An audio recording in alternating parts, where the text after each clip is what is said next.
Okay, so we have mentioned about this wine manufacturing process where red wine and white wine, they're processed in a different way to just get the pigment from the black grapes, whereas in red wine they don't use black grapes for extra time, because in our last class also we mentioned in red wine manufacturing process, deliberately they keep the grape as well as means the mast will also have grape skin as well as pulp in the liquid for at least 3 to 10 days extra time for getting the anthocyanin pigment. So that anthocyanin pigment will actually give the color. So you can get red wine if you keep the red wine, if you keep this particular material for longer period in the fermenter.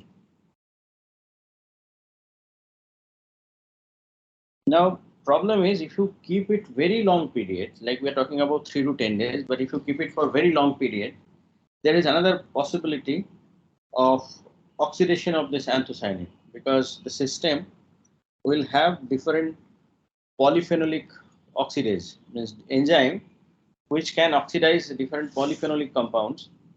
So polyphenolic oxidase will react with this anthocyanin, and anthocyanin will get oxidized, and ultimately the color of wine will get changed. So essentially, at the end of this oxidation process, you will get brown colored wine, and it is not desirable. That's why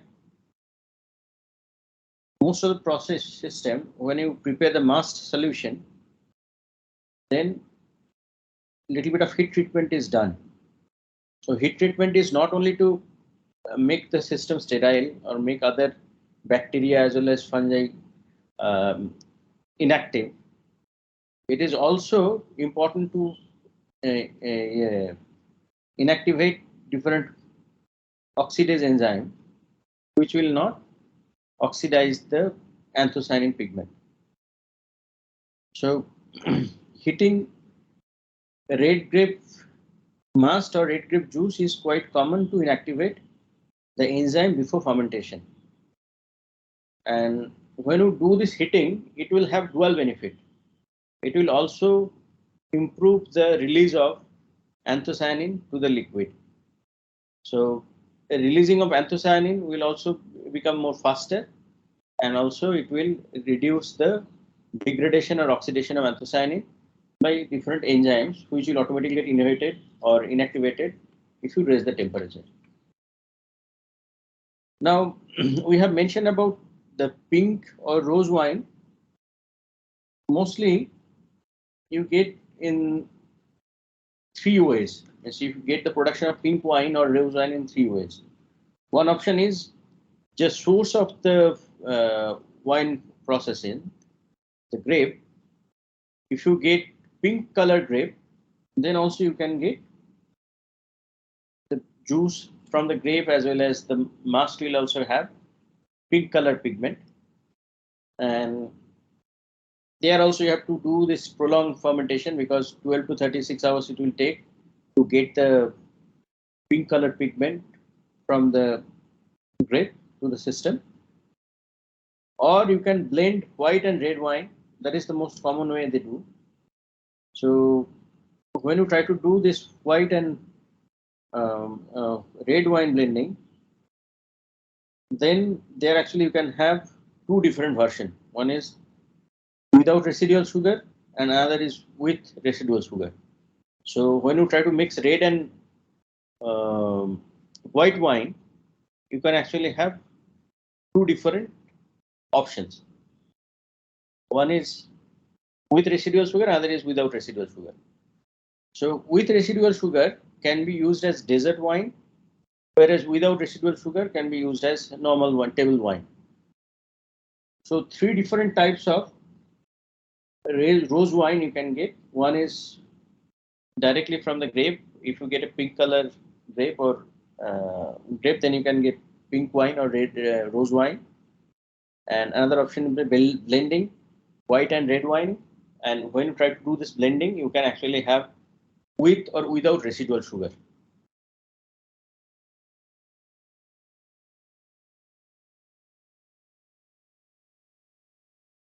So in in the desert wine, you have to make sure that it will have certain amount of residual sugar, so it is not dry wine. It is so. In the earlier class also mentioned, when you talk about dry wine, there you talk about very low concentration of residual sugar.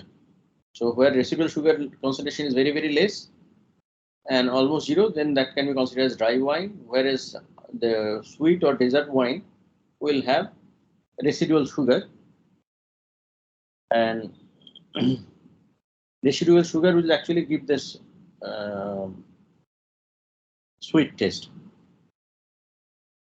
And that's why desert wine will have little lower shelf life, because if you use dry wine, you can get longer shelf life, whereas desert wine will actually have shorter shelf life. So packaging of this wine will also require a different kind of storage conditions, because desert wine can get spoiled very easily. It has a lot of residual sugar, whereas dry wine can stay very long period because residual sugar content will be very less. So further secondary fermentation is possible in terms of sugar content in the wine for desert wine, whereas for dry wine, further fermentation may not be required because you don't have any residual sugar to do secondary fermentation or prolonged secondary fermentation. Now, many industry, particularly small industry, they sometimes call bottle fermented, because you'll find different wine bottle, they will mention that it is bottle fermented. And in bottle fermented, there are two options to do the secondary fermentation. So when you try to do the secondary fermentation for the residual sugar, then you have to make sure that fermentation is done in a way that all the liquids are mixed in a common tank, so you will not have any variation in the taste or smell. So few industry, they just take the the wine obtained from the primary fermentation and then put it in this in a large vessel, and they just maintain a very low temperature, because for secondary fermentation, if you really need to do for prolonged fermentation, they will wait for a little bit longer period, and then after completion of the secondary fermentation, they will bottle it in and then they'll sell it in the market. And some fermentation industry, they prefer to do the secondary fermentation in bottle.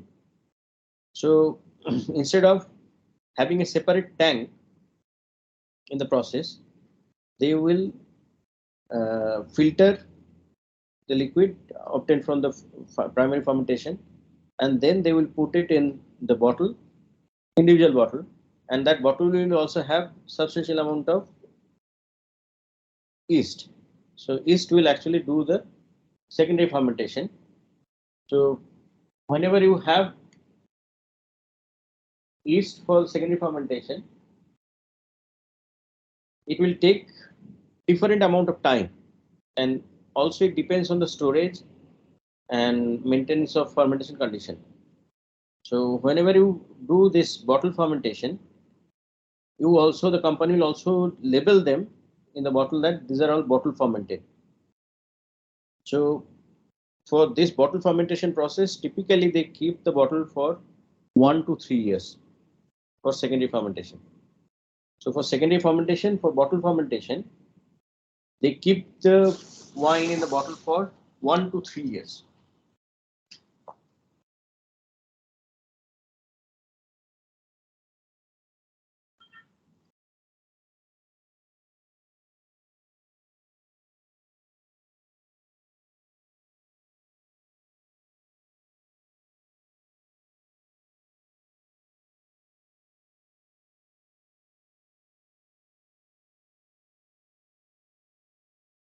Now in this aging period, yeast cell can autolyze because the sugar will get exhausted, and then yeast cell can also get autolyzed.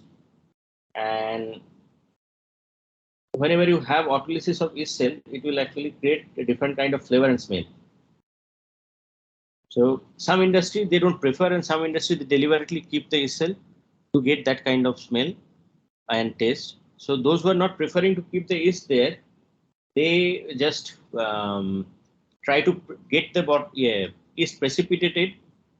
So if you have bottle and you just keep it in an inverted position, so the yeast will get settled, and here the bottle is actually fitted with a rubber cork. So this yeast will get precipitated at the bottom, and then they will do a short lowering of temperature to solidify this particular material.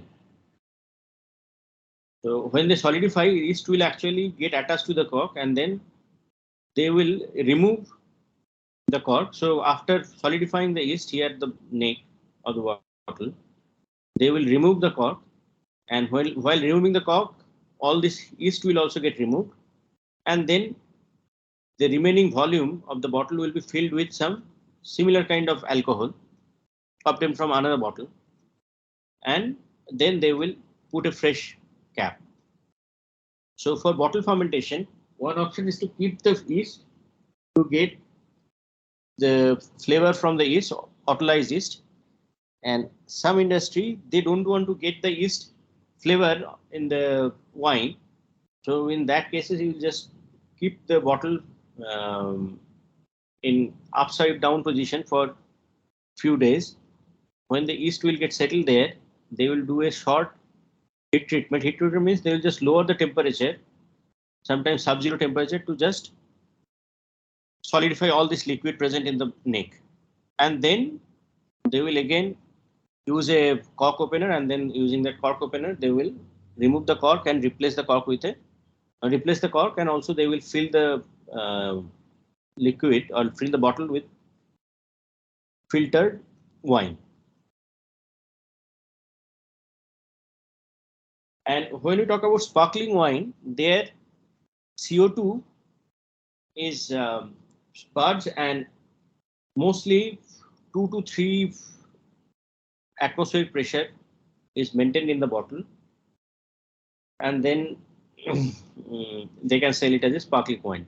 And sparkling wine can be produced in two different ways. One is bottled wine also can be a sparkling wine when you realize that substantial amount of carbon dioxide will get produced in the bottle, and that will give similar kind of taste like sparkling wine.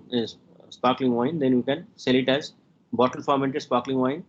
And in some cases, they can just uh, externally add carbon dioxide to the system and then get the sparkling wine. Sir, I have a question. Like, for what purpose they do this secondary purpose for like 3 years? Isn't it like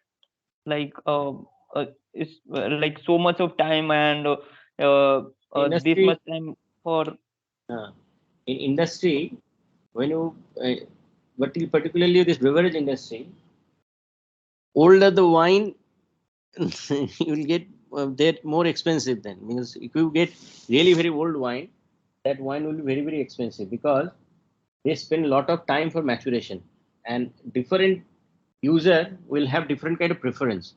So many people they will try to have wine having a specific flavor and taste, and they believe if you just keep it for very longer period at suboptimal temperature, means suboptimal temperature for the yeast.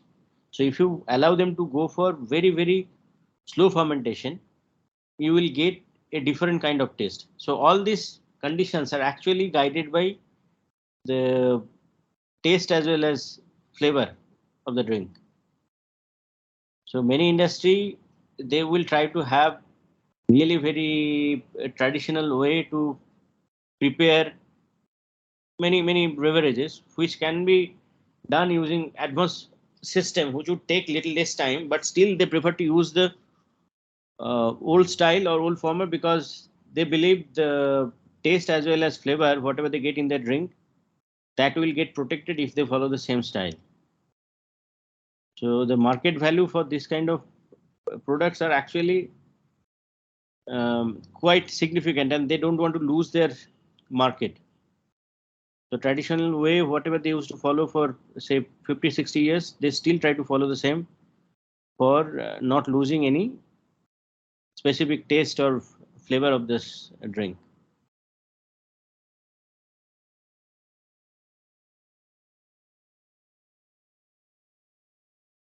Yes, sir. Okay, now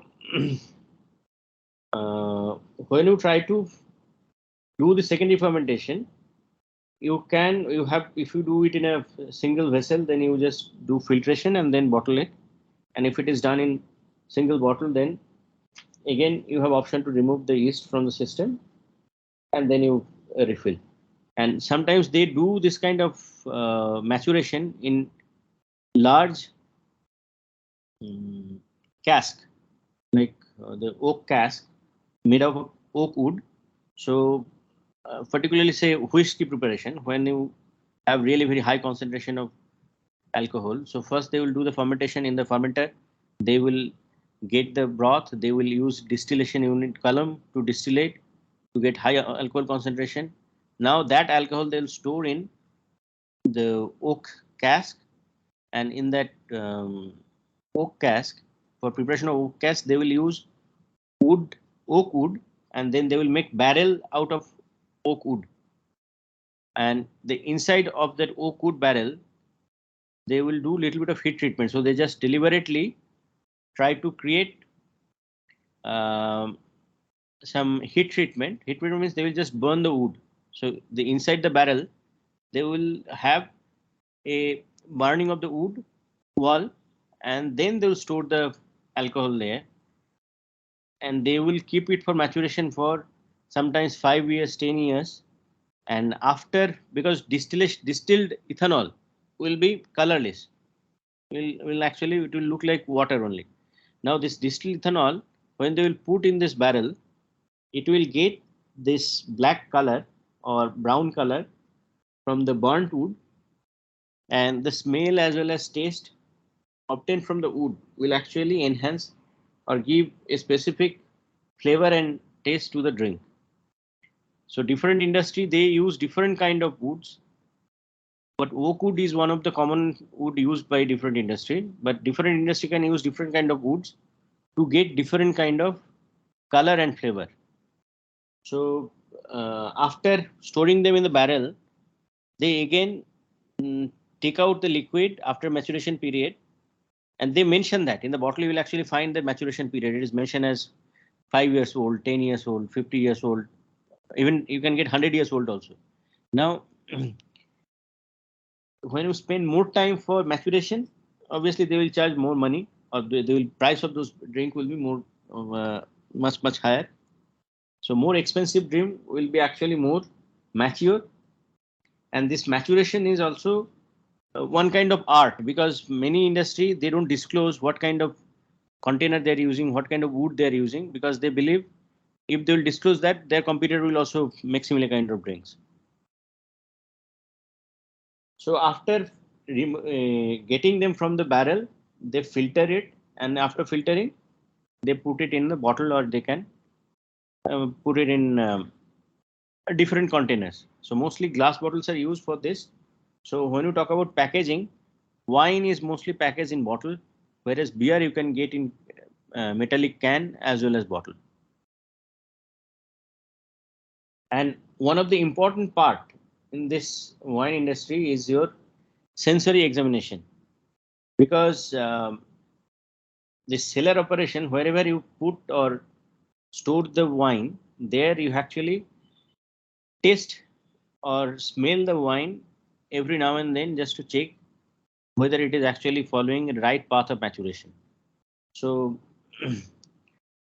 any winery, like the wine manufacturing industries, they will have few individuals who are expert in sensing the smell as well as taste of this wine.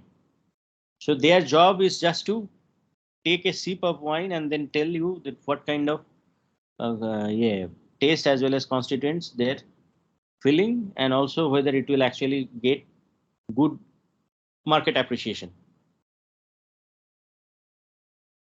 So when you try to judge wine quality, you will have at least 4 parameters. Mostly they're qualitative. So first is appearance, that is clarity and free from sediment. So when you talk about quality of wine,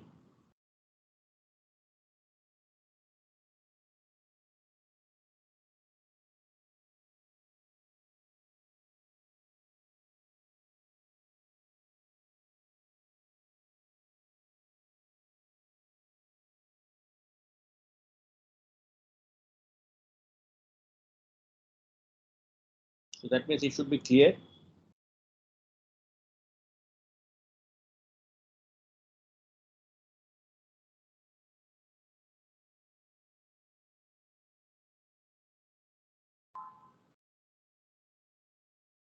Then you have the smell. So the color is also within this clarity, free from sediment and color. That is also part of this appearance. And then you have the aroma.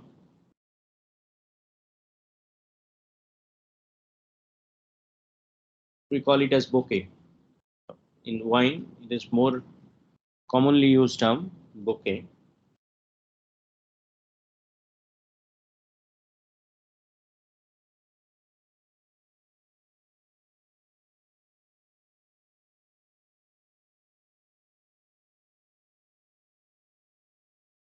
And obviously, it will also depends on aging, because I have already mentioned about the different processes. Secondary fermentation, autolysis, they will give different kind of aroma.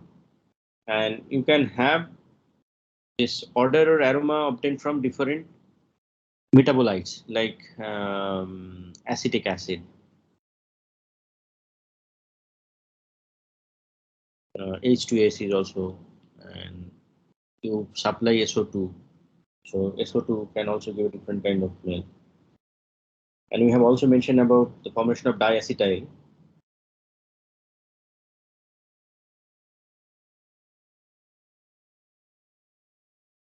CE.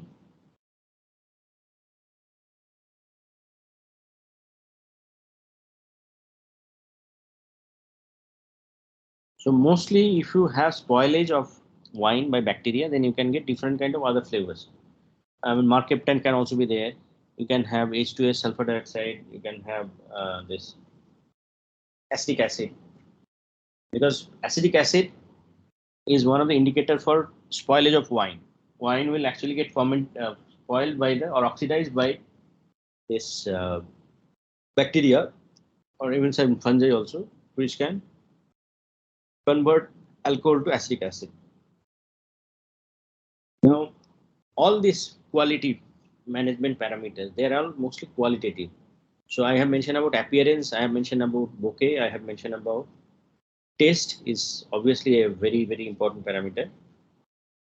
So mostly when you try to test it, you check two different tastes. One is the acidity, that's then actually you can say whether it is really very sour or sweet.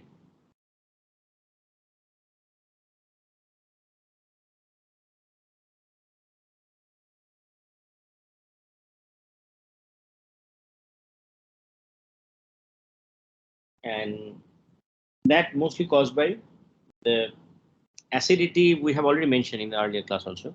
So acid removal, you use different methods for removal of acids.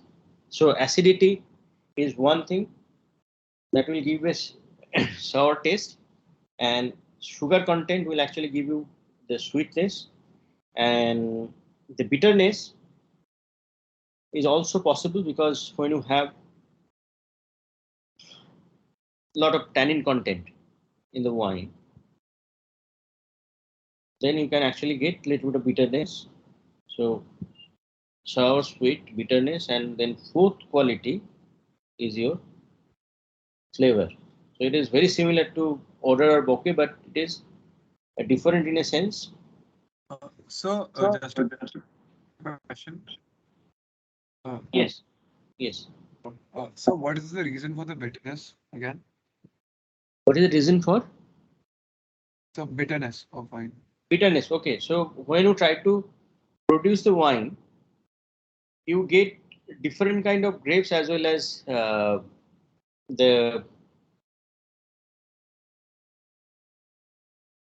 the tannin content obtained from the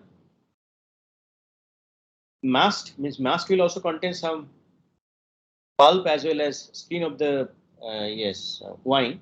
Sorry, grapes. So mast will contain grape juice as well as pulp and skin of the grape. So if you get tannin from this mast, then it will actually create a little bit of bitterness. Similarly, the bacteria, if you get some presence of bacteria as well as fungi, which are already present in the mast, but they didn't get cleaned properly before you put the mast solution to the fermenter, it is very likely that they will also try to synthesize certain acidic compound, means because they have the tendency to oxidize alcohol, and sometimes they will also produce higher alcohol.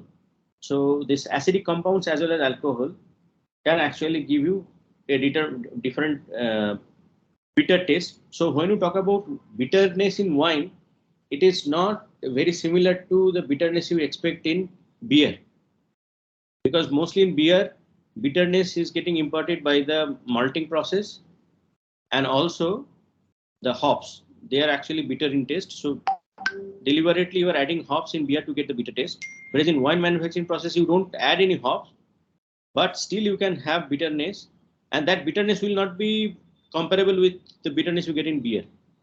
So you can get little bit of off flavor or off taste, and that off taste can be caused by this tannin as well as the alcohol and acid VFA, water fatty acid, produced by the spoiling bacteria. So in a good wine, definitely you will not expect it. So in good quality wine, bitterness is not expected. Sweetness is there because it is deliberate to keep little bit of extra sugar. And sour taste is also depends on the treatment of acid removal process. So there in wine, you can expect little bit of sour taste based on the acid treatment, but bitterness is very uncommon. Only thing is, it is possible if you have spoilage, or you can say the um, poor maintenance of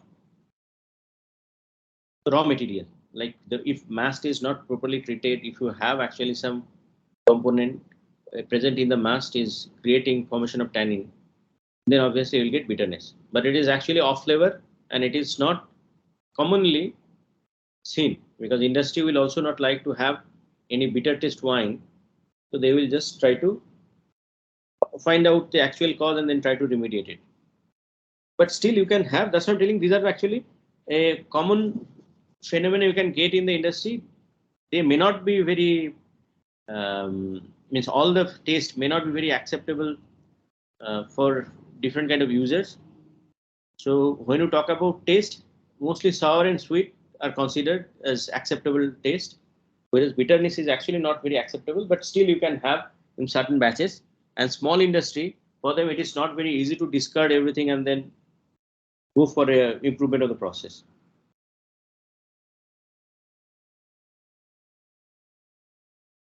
And for testing this flavor, so flavor, when you talk, it is again the overall wine impression will actually based on this aroma.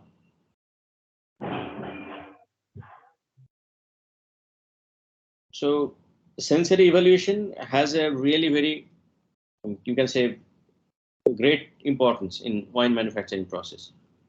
So the sensory evaluation is not that great for beer, but for wine manufacturing process, sensory evaluation is one of the critical examination they do before they allow that wine to be packaged and then also to be sent to the market for selling.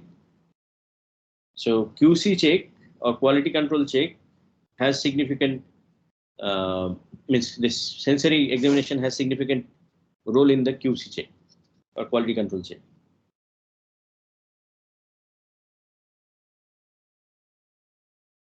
Now, in large industry, they also have sophisticated instrumentation system. So they also check different physiochemical parameters like soluble solids, acidity of individual acids. So they can actually estimate what are the fatty acid and their concentrations. And also they have option to measure different alcohols. So using GCMA, using LC or GC, you can actually measure the fatty acid content, alcohol content, and also carbonyl compounds, phenolic compounds, and nitrogenous compound. So when they will do this chemical and physical analysis, they can actually get more quantitative data attributed to this quality parameters. So I have mentioned about quality of wines, where we are talking about 4 different factors or 4 different parameters, and mostly they are qualitative. Now to attribute some quantitative value, if the industry has sophisticated instrumentation facility, then they can actually analyze soluble solid that will contribute to the appearance. They can analyze acidity and concentration of individual acid that will contribute to the taste, and the order and bouquet that they actually find out the carbonyl compound, phenolic compound, different nitrogenous compound, and also presence of different alcohols. So taste and odor or bouquet, they can get or quantify the major contributors. And then advantage with this quantification is that if you can quantify, then you can take appropriate measure to remove them or modulate their concentration. But most of the small industry or small wineries, they may not have this. But large winery, they will have this sophisticated analytical facility where they can actually get more details on different compounds which are causing or attributing to the quality of wines. And mineral constituents are also quite important. So whenever they get a specific concentration of ions like iron or potassium, sodium, it will actually give a different kind of sensory, you can say the sensory taste will actually give different kind of taste for the wine where they have varied concentration of different ions. And again, color determination can also be done. So they can actually estimate the color determining factors or compounds, and accordingly they can regulate. So suppose one particular color determining factor or component is attributing more color, more red color or more brown color, and if you don't want to have that kind of color, then you look for a chemical treatment to either remove that pigment or to reduce the concentration of the pigment. So if you know the exact color determinant factor, then you can take appropriate measure to modulate the concentration of the particular factor. Sometimes they also, after doing all this analysis, they also try to mimic good wine. Suppose in a given batch they produced a wine which is appreciated by a different user, and they found that this particular wine has certain components at particular values. So in future, whenever they will make any batch, they will try to make sure that the composition of all these additives or all these component should lie within the desirable range, so they can expect that the wine will also get similar kind of appreciation in the market. So chemical additives can also be added to the wine. Most of the cases it is considered as a great offense, because adulteration of wine is considered as a great offense. So it is very rare, but same in this industry, they will try to manipulate the concentration of these parameters or different chemicals, and they will just mention out also that these are the additives added to the wine. So particularly when you talk about the free and total sulfur dioxide, if you really want to regulate that, then you may have to use some sorbic acid. So then you just mention that it has certain amount of benzoic or sorbic acid to regulate the taste of this, regulate the concentration of sulfur dioxide. So this is all about wine manufacturing. Now, when you talk about acetic acid or vinegar, that has very, I mean, you can say wine manufacturing and acetic acid manufacturing process, they're closely linked. So wine has certain sellable value, because obviously when you talk about the cost of a bottle of wine, that is much more higher than the cost of a bottle of vinegar.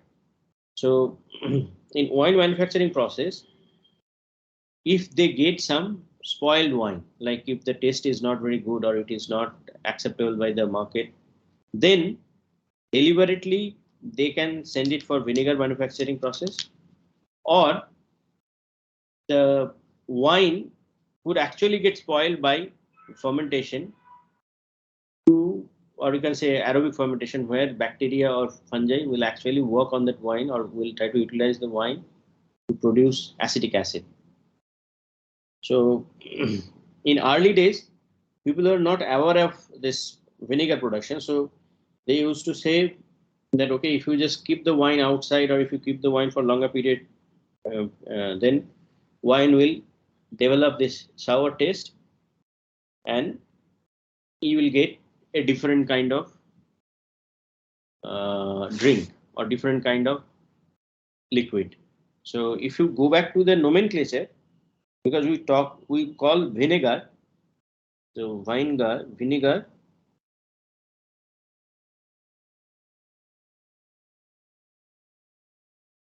So vinegar is actually a French word. So there,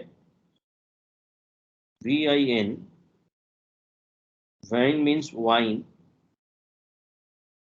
and the other word, AIGRE, is actually the French meaning of aigre is actually the sour taste.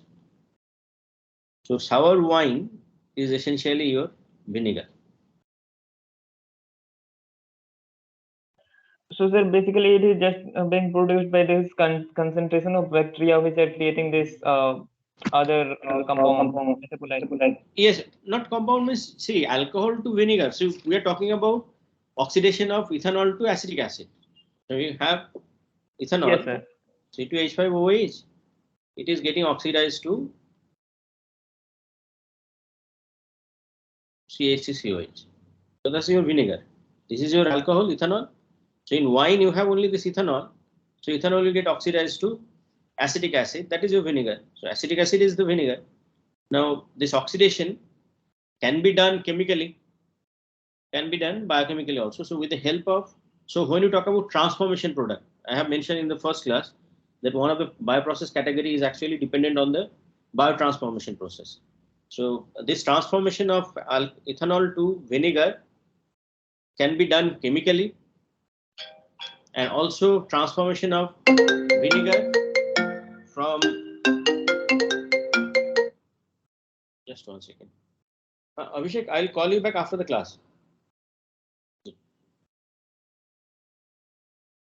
So transformation of vinegar can be done chemically, can also be done by biochemically.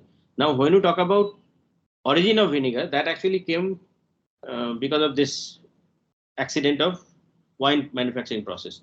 Because earlier age, they are not, people didn't know about this pasteurization or sterilization. So whenever they are trying to make them wine, and if they don't get good taste or they are getting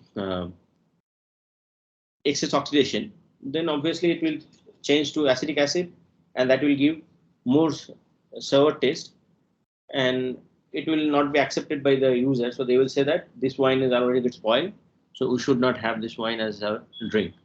So that is the earlier history of production of vinegar. And instead of discarding that product, they started using it for pickle production or for preservation of different other materials, food items. So use of vinegar is quite old, and although the manufacturing process is actually an accident because it was not a desired product, wine got spoiled, that's why you got vinegar. Now, later stage when they got actually this all this details of the vinegar production, they started working on industrial production of vinegar. And one of the interesting use of vinegar was during the plague, means when you had really very bad time for plague in Europe also, they people used to use vinegar as an antibiotic. Because obviously when the pH is very less, in acidic solution, it will not allow any other bacteria to grow. So that low pH will not allow any other bacteria to grow, and they used to use it in the for wet compresses. So in local wound, wherever they will have any local wound, they will also use this vinegar as wet compresses to treat the wound. So it will actually essentially not allow any other bacteria to grow there. So infection prevention can be done using this. So they used to use vinegar for that purpose also. Just like a sanitizer, right? Yes, it is very similar to that. So sanitizer actually does a different goal. So alcohol will actually dissolve the surface, you can say the cell membrane, whereas vinegar, low pH will not allow any other organism to grow there. So it will only extremophile can grow at that low pH. So the working principle will be different, but you can say uses are very similar, means that they use for similar reason. Now, initially when they started producing vinegar, they used to call as late alone process. Late alone process means you just keep the wine in a holding tank or partially, which is partially filled, because you have to give sufficient amount of headspace to get oxygen, and then you don't do anything. So you just inoculate with some fresh vinegar, and so it will reduce the pH, and then the organism which are present in the environment, they will actually convert or transform the wine to vinegar. And this process is also known as fill process. So you just take a container where you have the wine and it is half filled. There you add a little bit of vinegar, and aerobic bacteria present in the environment will actually spoil. So you are actually deliberately spoiling this wine as you are not doing anything. That's why it is called late alone process.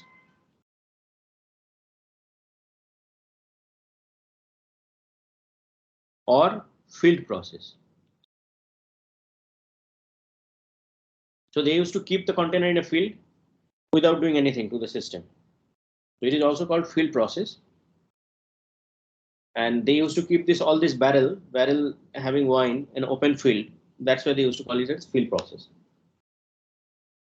And later they have developed a process which is called Orleans process, which is more advanced. So it is you can say mechanical adaptation of the field process, and which can make the system as a continuous operation also.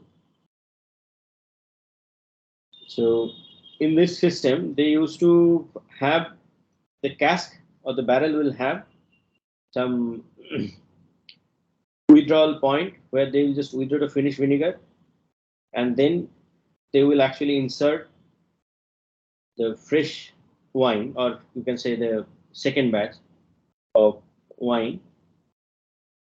And in this way, they can actually have a continuous fermentation based on the residence time required for the conversion. Inherently, biological process is slow. So this, although if they have to have a continuous process, still this process is, as it is quite slow. That's why Orleans process is also known as slow process, like Orleans process.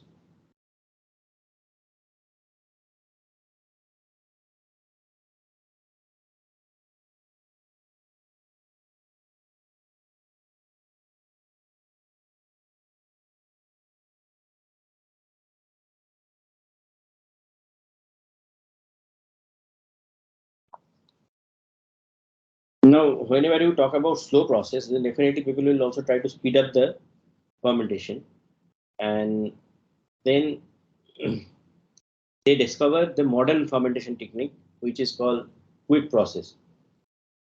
So quick process means essentially you are supplying oxygen, you are speeding up the reaction process because you are creating a reactor which has more biomass concentration. So all these processes, this late alone process, Orlen process, we are talking about cask, like you have the barrel and you just keep the vinegar inside the barrel and wait for spoilage. So entire system is a suspended cell system. You are not adding any biofilm or anything. Whereas the quick process, there actually can have a deliberate reactor. Deliberately, you make the reactor having some packing material, and on the packing material surface, biofilm will grow, and from the bottom will supply oxygen because this process is an oxidation process, so you need oxygen.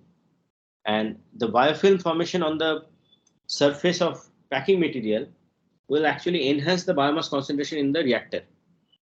So Orleans process is very slow process because it is in the suspended cell system, whereas quick process is actually talked about the current uh, yeah, acetic acid production, where you use a packed bed reactor and deliberately you supply oxygen from the bottom to enhance the oxidation process, and then you actually get quicker conversion, or you get quick uh, production of vinegar. So it is called quick process.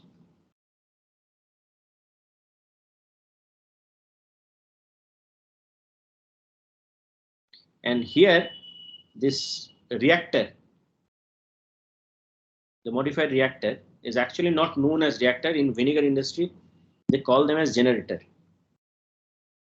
So instead of calling it as a reactor, they call it as generator.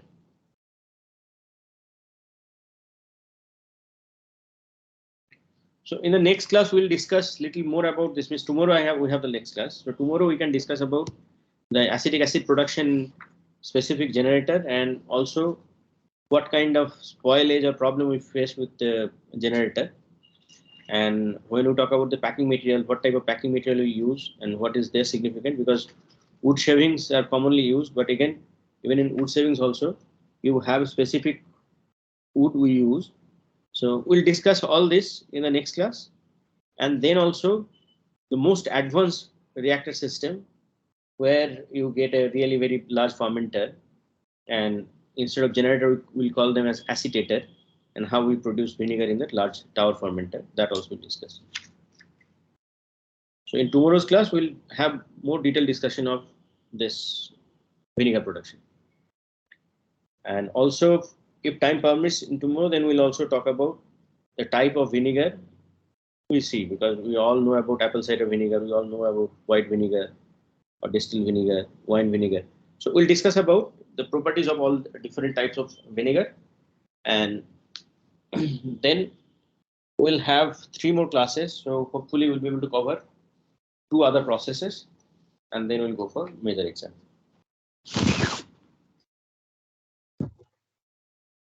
Any questions? No, sir. Thank you, sir. Okay. Sir, like, if you can describe, like, if there is some book for reading this, or like, I could So not find. generally, I have already mentioned that in the first class. So I follow that reference book, whatever I mentioned in the first class.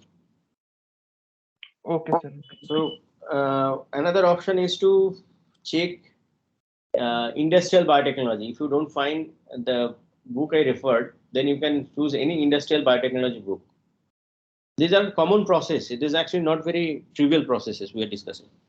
So even if you read in the internet also industrial microbiology or industrial biotechnology, there you will find multiple books where they've discussed about vinegar production and your wine manufacturing process. Okay, sir. Thank you, sir. Okay. Viswanathan, you are trying to ask something.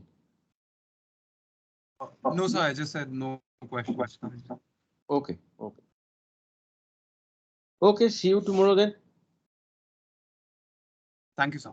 Okay. Thank you. Bye now. Thank you, sir.